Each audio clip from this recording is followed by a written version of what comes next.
Olá, como você está? Espero que esteja bem e em paz. Hoje aqui no nosso Café com Jesus, leitura de Gênesis 24 e reflexão depois. Hoje, o capítulo mais longo de todo o Gênesis, vou pedir a sua paciência e compreensão para a leitura então de Gênesis 24. Vamos lá. Uma esposa para Isaac. Abraão já era velho, da idade bem avançada, e o Senhor em tudo o abençoara. Disse ele ao servo mais velho da sua casa, que era responsável por tudo quanto tinha: Ponha a mão debaixo da minha coxa e jure pelo Senhor, o Deus dos céus e o Deus da terra, que não buscará mulher para meu filho entre as filhas dos cananeus, no meio dos quais estou vivendo, mas irá à minha terra e buscará entre os meus parentes uma mulher para o meu filho Isaque. O servo lhe perguntou: E se a mulher não quiser vir comigo a esta terra? Devo então levar teu filho de volta à terra de onde vieste? Cuidado, disse Abraão, não deixe o meu filho voltar para lá.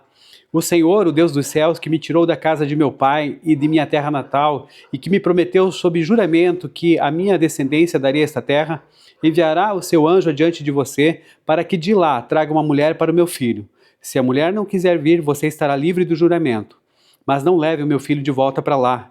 Então o servo pôs a mão debaixo da coxa de Abraão, seu senhor, e jurou cumprir aquela palavra. O servo partiu com 10 camelos do seu senhor, levando também do que o seu senhor tinha de melhor. Partiu para a Mesopotâmia, em direção à cidade onde Naor tinha morado. Ao cair da tarde, quando as mulheres costumam sair para buscar água, ele fez os camelos se ajoelharem junto ao poço que ficava fora da cidade. Então orou ao Senhor: Senhor, Deus do meu senhor Abraão, dá-me neste dia bom êxito e seja bondoso com o meu senhor Abraão. Como vês, estou aqui ao lado desta fonte e as jovens do povo dessa cidade estão vindo para tirar água. Concede que a jovem a quem eu disser, por favor, incline seu cântaro e dê-me de beber, e ela me responder, bebe, também darei água a teus camelos, seja essa a que escolheste para teu servo Isaque. Saberei assim que foste bondoso com o meu senhor. Antes que ele terminasse de orar, surgiu Rebeca, filha de Betuel, filho de Milca, mulher de Naor, irmão de Abraão, trazendo no ombro seu cântaro. A jovem era muito bonita e virgem, nenhum homem tivera relações com ela. Rebeca desceu à fonte, encheu seu cântaro e voltou. O servo apressou-se ao encontro dela e disse: Por favor, dê-me um pouco de água do seu cântaro. Beba, meu senhor, disse ela, e tirou rapidamente dos ombros o cântaro e o serviu. Depois que lhe deu de beber, disse: Tirarei água também para os seus camelos até saciá-los. Assim ela esvaziou depressa o seu cântaro no bebedouro e correu de volta ao poço para tirar mais água para todos os camelos. Sem dizer nada, o homem a observava atentamente para saber se o senhor tinha ou não coroado de êxito a sua missão. Quando os camelos acabaram de beber, o homem deu à jovem um pendente de ouro de 6 gramas e 2 pulseiras de ouro de 120 gramas e perguntou: De quem você é filha? Diga-me, por favor, se há lugar na casa de seu pai para eu e meus companheiros passarmos a noite. Sou filha de Betuel, o filho que Milca deu a Naor, respondeu ela e acrescentou: Temos bastante palha e forragem e também temos lugar para vocês passarem a noite. Então o homem curvou-se em adoração ao Senhor, dizendo: Bendito seja o Senhor, o Deus do meu senhor Abraão, que não retirou sua bondade e sua fidelidade do meu senhor. Quanto a mim, o Senhor me conduziu na jornada até a casa dos parentes do meu senhor. A jovem correu para casa e contou tudo à família de sua mãe. Rebeca tinha um irmão chamado Labão. Ele saiu apressado à fonte para conhecer o homem, pois tinha visto o pendente e as pulseiras no braço da sua irmã e ouvira Rebeca contar o que o homem lhe dissera. Saiu, pois, e foi encontrá-lo parado junto à fonte ao lado dos camelos, e disse: Venha, bendito do Senhor, por que ficar aí fora? Já arrumei a casa em um lugar para os camelos. Assim o homem dirigiu-se à casa, e os camelos foram descarregados. Deram palha e forragem aos camelos, e água ao homem e aos que estavam com ele para lavarem os pés. Depois lhe trouxeram comida, mas ele disse: Não comerei, enquanto não disser o que tenho para dizer. Disse Labão: Então fale. E ele disse: Eu sou servo de Abraão, o Senhor o abençoou muito, e ele se tornou muito rico. Deu-lhe ovelhas e bois, prata e ouro, servos e servas, camelos e jumentos. Sara, mulher do meu senhor, na velhice, e lhe deu um filho, que é o herdeiro de tudo o que Abraão possui. E meu senhor fez-me jurar, dizendo: Você não buscará mulher para meu filho entre as filhas dos cananeus, em cuja terra estou vivendo, mas irá à família de meu pai e ao meu próprio clã buscar uma mulher para o meu filho. Então perguntei a meu senhor: E se a mulher não quiser vir me acompanhar? Ele respondeu: o Senhor a quem tenho servido enviará seu anjo com você e coroará de êxito a sua missão para que você traga para meu filho uma mulher do meu próprio clã, da família de meu pai. Quando chegar os meus parentes, você estará livre do juramento se eles se recusarem a entregá-la a você. Só então você estará livre do juramento. Hoje, quando cheguei à fonte, eu disse: ó Senhor Deus do meu senhor Abraão, se assim desejares, dá êxito à missão que fui incumbido. Aqui estou em pé diante dessa fonte. Se uma moça vier tirar água e eu lhe disser: por favor, dê-me de beber um pouco do seu cântaro, e ela me responder: bebe, também darei água aos teus camelos, seja essa que o Senhor escolheu para o filho do meu senhor. Antes de terminar de orar, em meu coração surgiu Rebeca, com o cântaro ao ombro, dirigiu-se à fonte, tirou água e eu lhe disse: por favor, dê-me de beber. Ela se apressou a tirar o cântaro do ombro, disse: bebe, também darei água aos teus camelos. Eu bebi e ela deu de beber também aos camelos. Depois lhe perguntei: de quem você é filha? Ela me respondeu: de Betuel, filho de Naor e de Milca. Então coloquei o pendente em seu nariz e as pulseiras em seus braços, e curvei-me em adoração ao Senhor. Bendisse ao Senhor, o Deus do meu senhor Abraão, que me guiou pelo caminho certo para buscar para o filho dele a neta do irmão do meu senhor. Agora, se quiserem mostrar fidelidade e bondade a meu senhor, digam-me, e se não quiserem, digam-me também, para que eu decida o que fazer. O casamento de Isaac e Rebeca. Labão e Betuel responderam: isso vem do Senhor, nada lhe podemos dizer, nem a favor nem contra. Aqui está Rebeca, leve-a com você e que ela se torne a mulher do filho do seu senhor, como disse o Senhor Deus. Quando o servo de Abraão ouviu o que disseram, curvou-se até o chão diante do Senhor. Então o servo deu joias de ouro e de prata e vestidos a Rebeca. Deu também presentes valiosos ao irmão dela e à sua mãe. Depois ele e os homens que o acompanhavam comeram, beberam e ali passaram a noite. Ao se levantarem na manhã seguinte, ele disse: deixe-me voltar para o meu senhor. Mas o irmão e a mãe dela responderam: deixa a jovem ficar mais uns 10 dias conosco, então você poderá partir. Mas ele disse: não me detenham, agora que o Senhor coroou de êxito a minha missão. Vamos despedir-nos e voltarei para o meu senhor. Então lhe disseram: vamos chamar a jovem e ver o que ela diz. Chamaram Rebeca e lhe perguntaram: você quer ir com esse homem? Sim, quero, respondeu ela. Despediram-se depois de sua irmã Rebeca, de sua ama, do servo de Abraão e dos que o acompanhavam, e abençoaram Rebeca, dizendo-lhe: que você cresça, nossa irmã, até ser milhares de milhares, e que a sua descendência conquiste as cidades dos seus inimigos. Então Rebeca e sua serva se aprontaram, montaram seus camelos e partiram com o homem. E assim o servo partiu, levando Rebeca. Isaac tinha voltado de Beer-Lahai-roi, pois habitava no Neguebe. Certa tarde saiu ao campo para meditar. Ao erguer os olhos, viu que se aproximavam camelos. Rebeca também ergueu os olhos e viu Isaac. Ela desceu do camelo e perguntou ao seu servo: quem é aquele homem que vem pelo campo ao nosso encontro? É meu senhor, respondeu o servo. Então ela se cobriu com o véu. Depois o servo contou a Isaac tudo o que havia feito. Isaac levou Rebeca para a tenda da sua mãe, Sara, fez dela sua mulher e a amou. Assim Isaac foi consolado após a morte de sua mãe. Senhor, muito obrigado pela leitura hoje de Gênesis 24. Pai, obrigado agora que o Senhor vai nos abençoar também com o teu Santo Espírito na reflexão desse texto. Em nome de Jesus a gente ora e agradece.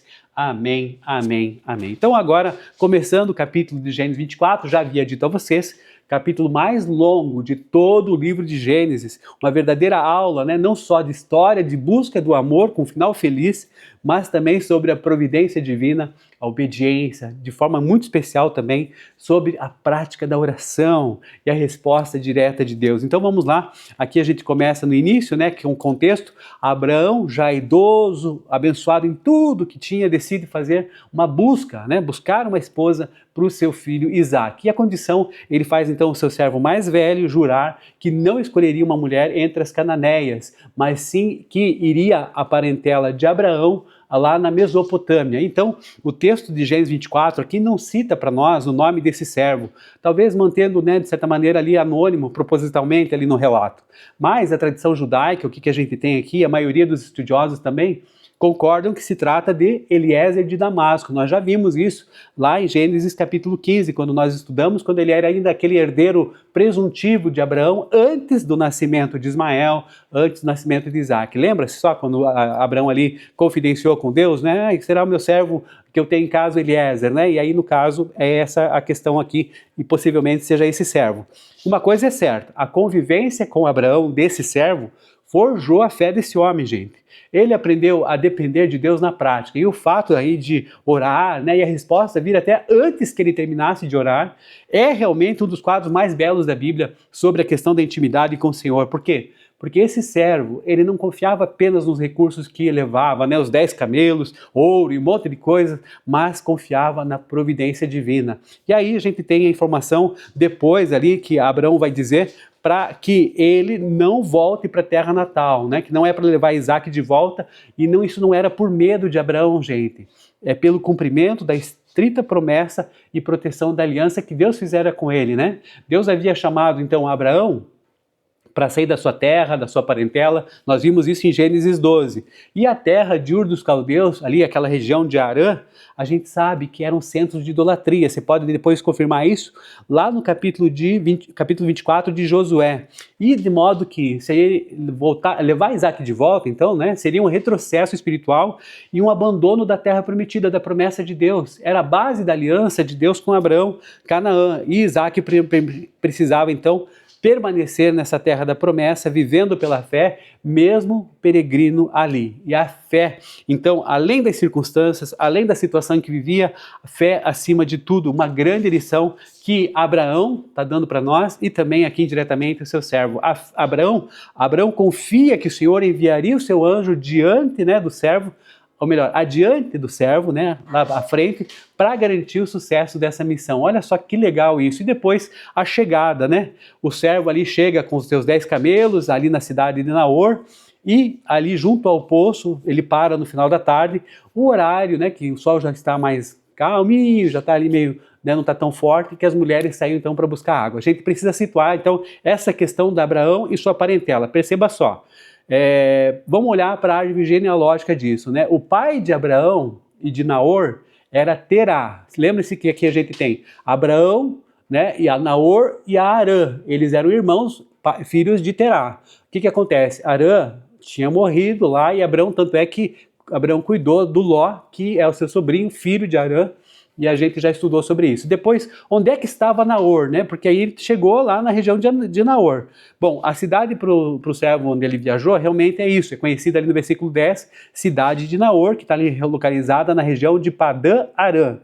No entanto, gente, o próprio, vamos dizer assim, o próprio Naor, muito provavelmente, né, irmão de Abraão, já tinha ali falecido naquela altura, sendo apenas o patriarca, então, que dava o nome para o clã. E Betuel ali que a gente está vendo, o que acontece? Betuel era filho de Naor, portanto sobrinho de Abraão, e era o pai, Betuel era o pai de Labão e de Rebeca. Rebeca é essa moça que foi ali dar água para os camelos, dar água ali para o servo. E de qualquer maneira então, a gente vai perceber aqui que Labão e Betuel responderam no versículo 50. Então Betuel estava vivo, Naor já não estava, né? Muito possivelmente já tinha falecido, e o fato de Labão ser mencionado primeiro, que você vai vendo ali, só depois ali no versículo 50, é que aparece Betuel, que é o pai de Labão e de Rebeca. Mas o fato de Labão, então, ser mencionado primeiro ali, toda aquela tomar a frente das negociações, sugere que Betuel já era talvez bastante idoso, já estava com a sua saúde debilitada, e a liderança prática de todas essas questões aí da casa estavam nas mãos do seu filho Labão. Certo? Então aí para você situar. De qualquer maneira, vamos lá, a dependência de Deus, né? O servo não apenas confia na sua sabedoria, mas ele faz uma oração específica, pedindo sucesso e bondade para com Abraão, seu senhor. E o sinal, ele propõe, faz até um proteste, né? Prático de hospitalidade ali, serviço, em que ali o que acontece? A moça que lhe desse de beber e também se oferecesse para dar água para os 10 camelos, seria escolhida pelo Senhor.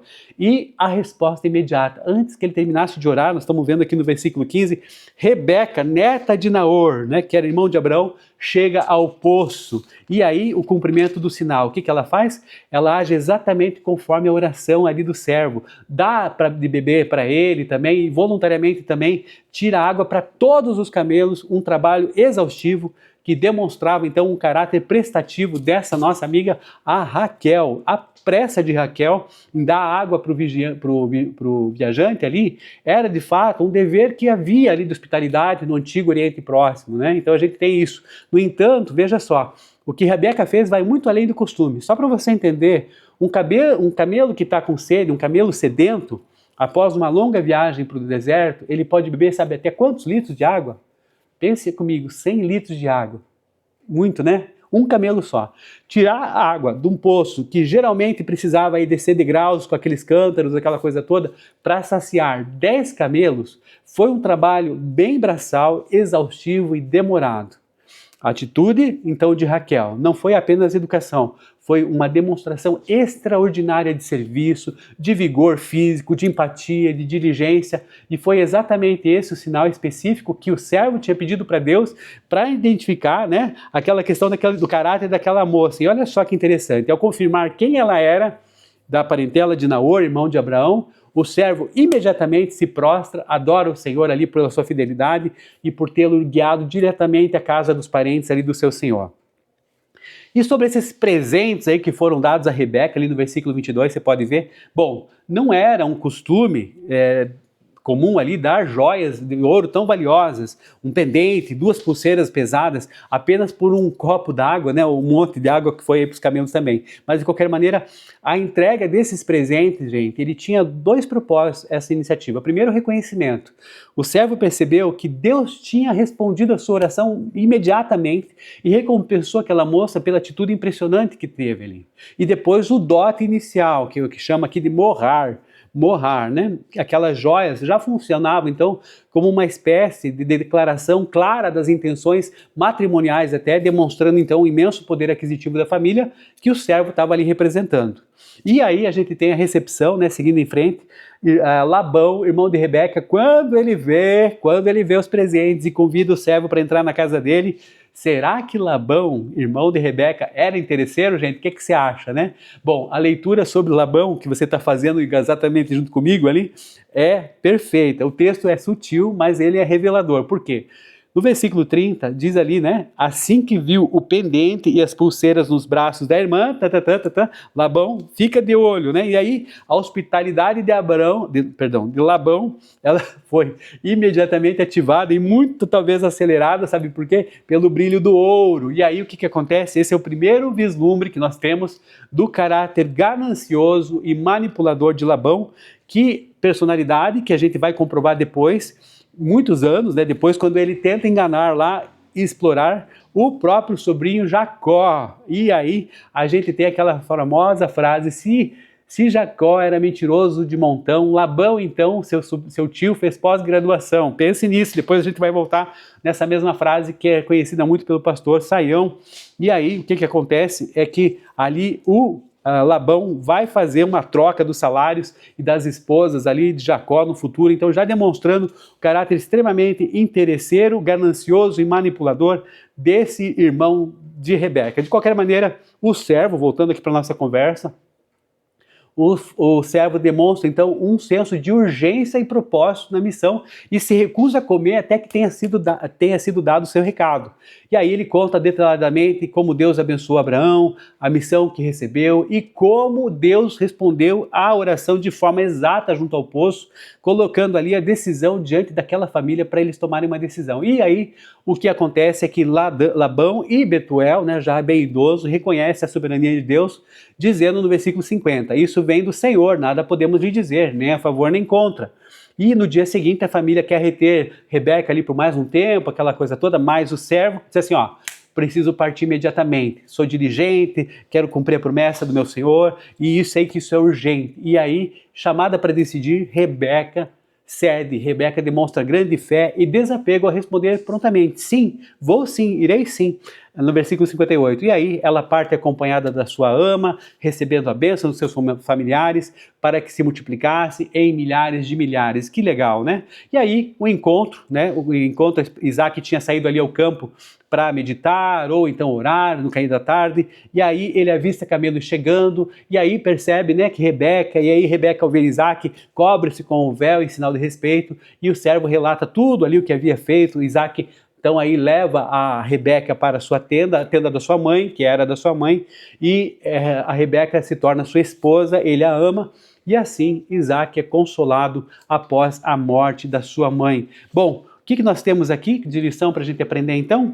Que é um dos maiores exemplos bíblicos da missão integral unida à oração contínua. O servo planeja, age com sabedoria, obedece, se submete a cada passo, não só ao Senhor, mas também a Deus, orando antes de cada ação, percebendo a ação de Deus em silêncio e adorando imediatamente após a resposta. E isso para nós é muito importante. Por quê? Porque a nossa teologia prática promove uma união indissolúvel quer dizer inseparável dessa questão de diligência humana e também da total dependência de Deus.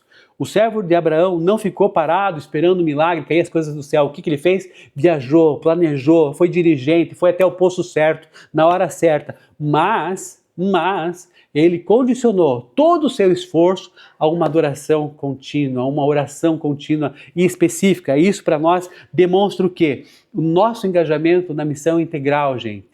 Isso não é separar a ação da espiritualidade, mas também colocar na prática e reconhecer que a direção e o êxito de tudo que a gente faz é como se fosse uma engrenagem conjugada, vem exclusivamente do Senhor. E a lição é transformar então a oração em cada bússola de cada decisão, cultivando essa dependência logo de início, né? Quando você for fazer alguma coisa, coloque tudo nas mãos de Deus. E quando nós mantemos uma rotina que é disciplinada de oração, de leitura, de exposição da palavra, a gente desenvolve uma sensibilidade espiritual para enxergar a providência divina agindo ali em todos os detalhes, os mais comezinhos, nos detalhes ordinários da vida. E o convite é que nós vivamos com o pé no chão e com a mão no arado, sim, mas com o nosso coração constantemente voltado para os céus, confiando de que, quando nós buscamos a vontade do Senhor, Deus começa a agir muitas vezes até antes mesmo da gente terminar a orar. Então, que você possa entender essa lição aqui no nosso Café com Justiça, e até a próxima. Deus te abençoe. A paz.